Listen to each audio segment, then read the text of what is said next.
अस्सलाम वालेकुम guys, welcome to my YouTube channel. उम्मीद आप सब खैरियत से होंगे और फाइनल टर्म के पेपर्स की तैयारी कर रहे होंगे। आज की इस वीडियो में मैं आपके लिए लेके आई हूँ MTH 101 की असाइनमेंट नंबर 2 का सोल्यूशन। हम देख लेते हैं असाइनमेंट नंबर 2 की क्वेश्चन फाइल की रिक्वायरमेंट्स क्या हैं। उसके बाद मैं आपको सोल्यूशन पे लेके जाऊंगी जो कि 100% करेक्ट सोल्यूशन होगा। एज इट इज़ आपने उसको लिख के तो पेस्ट कर देना है, अपना सोल्यूशन जो है वो सबमिट करवा देना है। बिल्कुल भी उसमें चेंजिंग करने की ज़रूरत नहीं है। 100% करेक्ट एंड वेरीफाइड सोल्यूशन है। ठीक है, हम देख लेते हैं इसकी रिक्वायरमेंट्स क्या हैं। सबसे पहले जो इसकी लास्ट डेट है वो 15 है। इट्स मीन के 15 से पहले आपने सबमिट करवा लेनी है। आज 12 हो गई है, ठीक है, 2-3 दिन है, तो आपने इसको जल्द से जल्द सबमिट करवा देना है ताकि आपको कोई भी इशू जो है वो बाद में ना बने। उसके बाद आपकी यहाँ पे इंस्ट्रक्शन जो है वो क्या गिवन है कि लेक्चर 23 से 28 अगर आपने सुने हुए हैं, लेक्चर लिए हुए हैं, फिर आप इस असाइनमेंट को खुद जो है वो सॉल्व कर सकते हैं। उसके बाद आपने असाइनमेंट जो है वो लास्ट डेट से पहले करवानी है सबमिट। उसके बाद आपने फ़ाइल फॉर्मेट जो है, ठीक है, फ़ाइल फॉर्मेट बहुत इंपॉर्टेंट होता है। बहुत से स्टूडेंट जो है वो फ़ाइल फॉर्मेट नहीं देखते, ठीक है, और रॉन्ग फॉर्मेट में सबमिट करवा देते हैं, तो उससे उनके मार्क्स जो है वो कट हो जाते हैं। तो फॉर्मेट जो है वो लाजमी देख लिया करें। इस असाइनमेंट को सबमिट करवाने का आपका जो फॉर्मेट है वो वर्ड फॉर्मेट है, ठीक है, और वर्ड फॉर्मेट के अलावा अगर कोई भी फॉर्मेट आप यूज़ करेंगे तो वो आपका जो है कंसिडर नहीं होगा। उसके बाद आपके पास इस असाइनमेंट में 2 क्वेश्चन है, क्वेश्चन 1 एंड क्वेश्चन 2, ठीक है। क्वेश्चन 1 5 मार्क्स का है, क्वेश्चन नंबर 2 जो है वो 10 मार्क्स का है, क्योंकि उसमें 2 फंक्शंस आपने परफॉर्म करनी है। तो सबसे पहले हम देख लेते हैं क्वेश्चन नंबर 1। क्वेश्चन नंबर 1 में मैं आपको सोल्यूशन पे ले के जाती हूँ, ठीक है। तो हम क्वेश्चन नंबर 1 जो है उसको डिटेल से देख लेते हैं कि किस तरह से हमने सॉल्व किया है। सबसे पहले मैंने इसको जो क्वेश्चन था वो यहाँ पे राइट किया है, ठीक है। तो आपने करना इसको क्या था कि आपने इवेलुएट करना था ये इस इंटीग्रल को कैसे, बाय यूजिंग सब्सटीट्यूशन मेथड, ठीक है। तो सब्सटीट्यूशन मेथड जो है वो भी आपको बता दिया गया है कि उस मेथड को यूज़ करके आपने इसको इंटीग्रल को सॉल्व करना है, ठीक है। तो हम यहाँ पे सबसे पहले क्या करेंगे, सब्सटीट्यूशन करेंगे।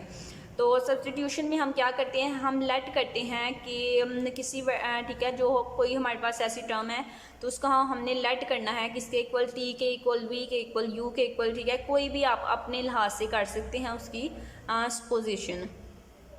तो हम यहाँ पे देखते हैं कि यहाँ पे मैंने क्या किया है, मैंने जो है फर्स्ट ऑफ ऑल मैंने क्या किया है, मैंने लेट किया है 2π/x। 2π/x को मैंने अपना क्वेश्चन को थोड़ा सिंप्लीफाई करने के लिए, ठीक है, सब्सटीट्यूशन मेथड में हम यही करते हैं कि टर्म को सिंप्लीफाई करने के लिए हम क्या करते हैं कि हम लेट कर लेते हैं कि समथिंग टर्म जो है वो टी के इक्वल है, यू के इक्वल है या वी के, ठीक है, कुछ भी आप लेट कर सकते हैं। तो मैंने 2π/x जो है उसको लेट किया है कि ये हमारे पास सब्सटीट्यूशन वेरिएबल जो टी है उसके इक्वल है, ठीक है। तो देन मैंने क्या किया, जो टी मैंने सब्सटीट्यूट किया है, जो मैंने लेट किया है, उसको मैंने इस इक्वेशन में, ठीक है, तो इस इक्वेशन में पुट करना है। वो मैं आपको बताऊंगी कि कब करना है। सबसे पहले आपने इसको लेट कर लेना है। लेट करने के बाद इसको थोड़ा सिंप्लीफाई करना है। कैसे करना है ये देखें, 2π/x, ठीक है। तो x जो है वो π/x, ठीक है, तो बटे के नीचे है x। तो जब ये ऊपर जाएगा तो आपको पता है ये जो x जब है बटे के ऊपर जाएगा तो इसकी पावर जो है वो माइनस में आ जाएगी। तो इसकी पावर क्या है 1। तो जब ये ऊपर जाएगा तो क्या हो जाएगा 2π/(x−1), ठीक है। तो इसकी पावर जो है वो माइनस में चली जाएगी, तो हमारे पास t जो है वो ये होगा। उसके बाद t को थोड़ा सिंप्लीफाई करने के बाद हमने क्या करना है, दोनों साइड पे हमने डिफरेंशियल लेना है, दोनों साइड को डिफरेंशिएट करना है, ठीक है। तो मैंने t को भी डिफरेंशिएट कर दिया विद रिस्पेक्ट टू d, और इस टर्म को भी मैंने with respect to x differentiate कर दिया। तो डिफरेंशिएट करने के बाद मेरे पास ये टर्म आई। ये टर्म कैसी आई मैं बता देती हूँ, ठीक है। इसको जब डिफरेंशिएट किया तो हमारे पास आ गया dt, और जब राइट साइड को हम डिफरेंशिएट करेंगे तो हम कैसे करेंगे, थोड़ा सा आपको कॉन्सेप्ट दे देती हूँ, ठीक है।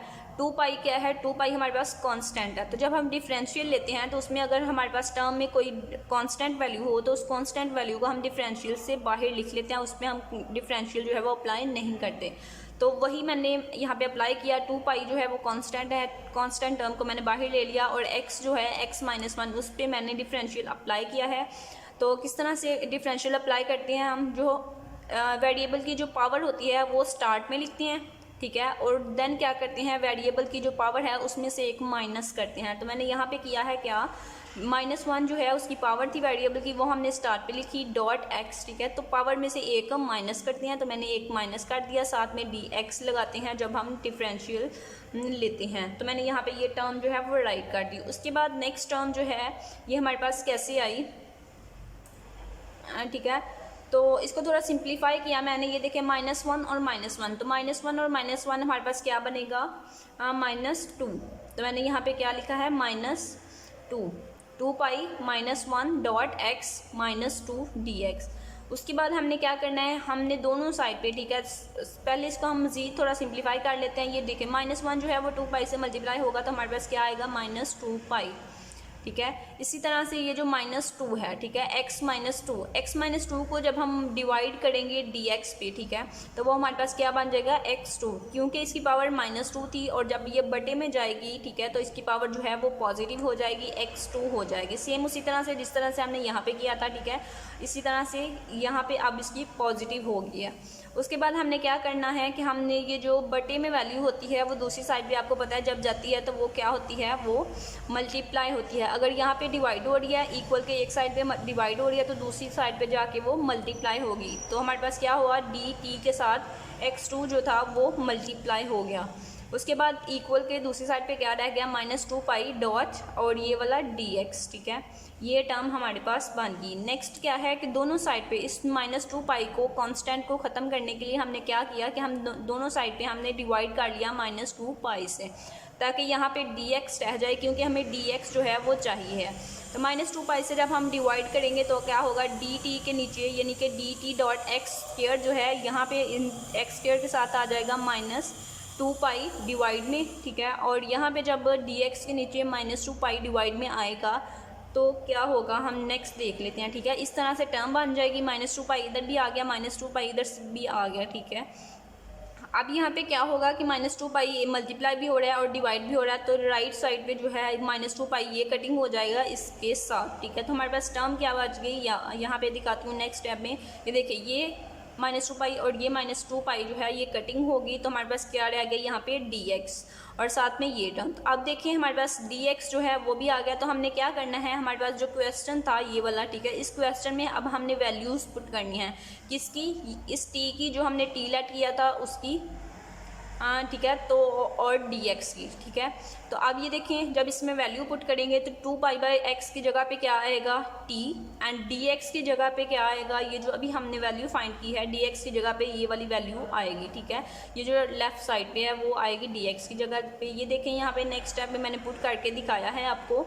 तो ये जब उस इंटीग्रल में मैंने वैल्यू अप्लाई की तो वहाँ पे 2 पाई बाई एक्स जो था वहाँ पे आ गया, उसकी जगह पे t जो हमने लेट किया था, और dx की जगह में हमारे पास ये वाली टर्म जो थी ये आ गई, ठीक है। नेक्स्ट स्टेप मैं दिखा देती हूँ क्या किया है मैंने। ये देखें, एक्स स्क्वायर और एक्स स्क्वायर, ठीक है, डिवाइड भी हो रहा है और एक जगह पे मल्टीप्लाई भी हो रहा है। तो इस तरह से जब टर्म आती है तो उसको हम कैंसिल आउट कर सकते हैं। तो ये एक्स स्क्वायर इस एक्स स्क्वायर के साथ कैंसिल आउट हो जाएगा, तो हमारे पास क्या इक्वेशन बच जाएगी, ये वाली, ठीक है। इस तरह से हमारे पास इक्वेशन बच गई। अब इस इक्वेशन में हमने क्या करना है, हमने इस पर सब्स्टिट्यूशन तो हमने कर ली, ठीक है। अब हमने इंटीग्रल जो है उसको इवेलुएट करना है। तो इंटीग्रल हम कैसे इवेलुएट करते हैं, सेम उसी तरह से जिस तरह से डेरिवेटिव में हम क्या करते हैं, कांस्टेंट टर्म को बाहर ले लेते हैं। यहाँ से भी हम कांस्टेंट टर्म जो है उसको बाहर ले लेंगे। कांस्टेंट टर्म हमारे पास क्या है, 5 डिवाइडेड बाई -2 पाई। तो 5 डिवाइडेड बाई -2 पाई मैंने कांस्टेंट टर्म बाहर ले ली। इंटीग्रल जो है वो साइन टी पे अप्लाई किया, तो साइन टी का इंटीग्रल क्या होता है, -cos t, ठीक है। तो यहाँ पे मैंने इंटीग्रल अप्लाई किया तो मेरे पास आ गया -cos t, और जब हम इंटीग्रल लेते हैं तो साथ में हम लगाते हैं +c, ठीक है, ये रूल है। तो यहाँ पे साथ +c भी लगाना है तमाम स्टूडेंट्स ने। उसके बाद ये माइनस साइन और ये माइनस साइन जो है एक दूसरे के साथ कटिंग हो जाएगा, ठीक है, माइनस माइनस प्लस, तो यहाँ पे प्लस वाली टर्म हो गई।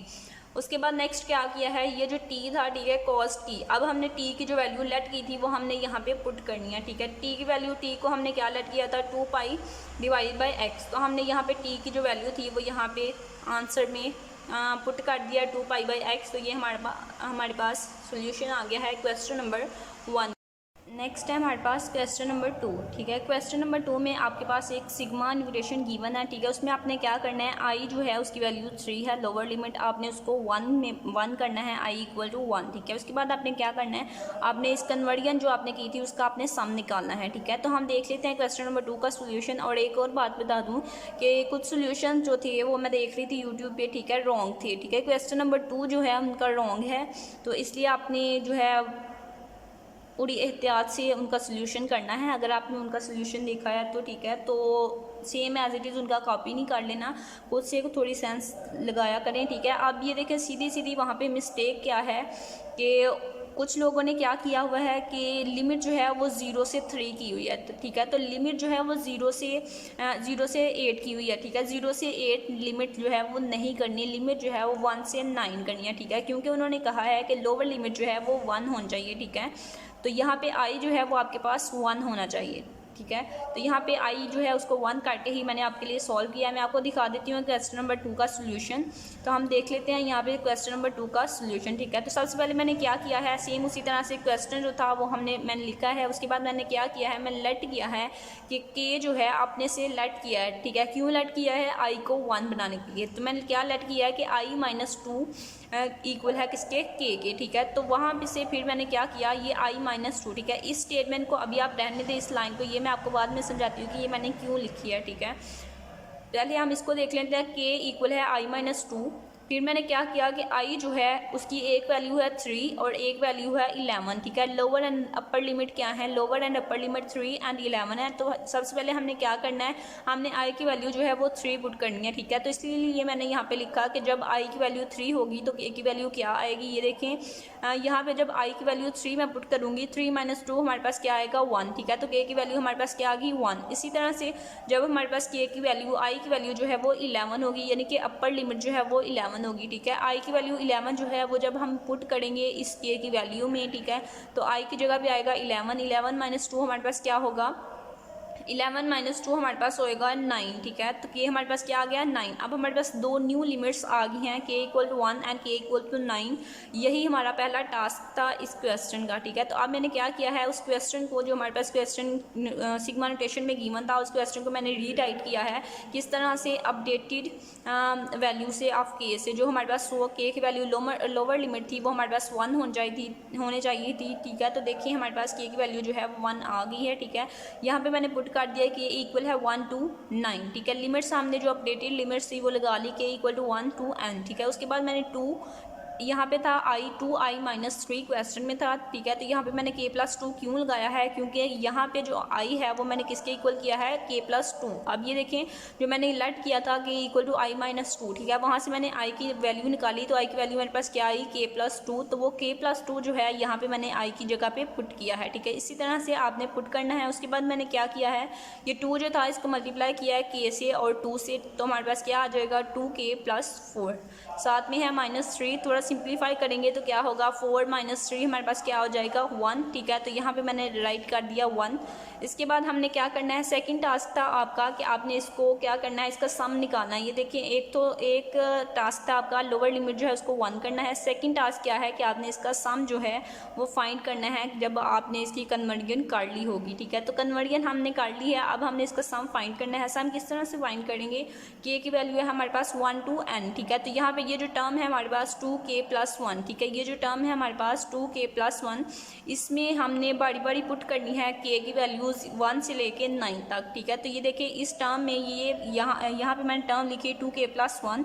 ठीक है, के की वैल्यू जो है वो पहले मैंने 1 पुट की, फिर के की वैल्यू 2, के की वैल्यू 3। ठीक है, 1 से 9 तक तमाम टर्म्स जो हैं, वैल्यूज़ जो हैं वो के की यहाँ पे मैंने पुट की हैं। इस तरह से आपने करनी है। उसके बाद आपने क्या करना है, इसको थोड़ा सिंप्लीफाई कर लेना है, जो मल्टीप्लाई हो रहा है उसको मल्टीप्लाई कर लें, 2 को 1 से मल्टीप्लाई, ठीक है, देन उसमें ऐड करना है 1। इसी तरह से 2 को 2 से मल्टीप्लाई, फिर उसमें ऐड करना है 1। ठीक है, इसी तरह से इसको सारी लाइन को आपने सिंप्लीफाई किया मैंने।